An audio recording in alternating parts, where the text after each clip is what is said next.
ചേച്ചി ഇങ്ങനൊന്നും ചെയ്യാൻ പാടില്ല. മര്യാദയ്ക്ക് എനിക്ക് ഷർട്ട് മേടിച്ചോ? എന്നാലും ചെയ്തത് മോശമായി പോയിട്ടാ. ഞാൻ അപ്പുറത്ത് നിൽക്കുമായിരുന്നു, ഈ പരിസരത്തേക്ക് പോലും വന്നിട്ടില്ല.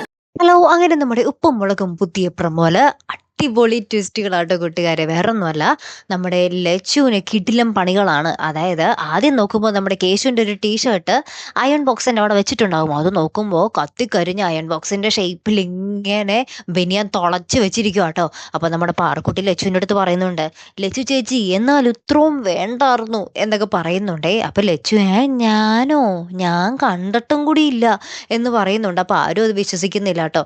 പിന്നീട് നമ്മുടെ ലച്ചു അവിടെ എന്താണ്ടും അടിച്ചു വാരി തുടച്ചുകൊണ്ടിരിക്കുമ്പോഴേക്കും അടുത്തൊരു ഗ്ലാസ് വീഴുന്നുണ്ട്.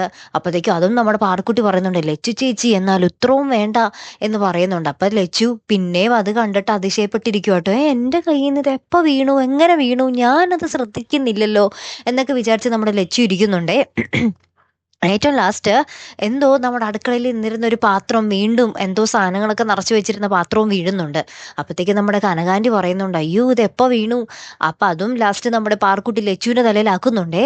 അപ്പോൾ ലച്ചു പറയുന്നുണ്ട്, ദേ ഇത്തവണ ഞാൻ ഈ പരിസരത്ത് പോലും വന്നിട്ടില്ല കേട്ടോ എന്ന് പറയുന്നുണ്ട്. അപ്പം തന്നെ നമ്മുടെ കേശു വന്നിട്ട്, ബാ എനിക്ക് ആളെ കണ്ടുപിടിക്കാൻ പറ്റും, നിങ്ങൾ എൻ്റെ പുറകെ വന്നോളൂ എന്നും പറഞ്ഞിട്ട് ഇങ്ങനെ വിളിച്ചുകൊണ്ട് പോകുന്നുണ്ട് എല്ലാവരും കൂടെ.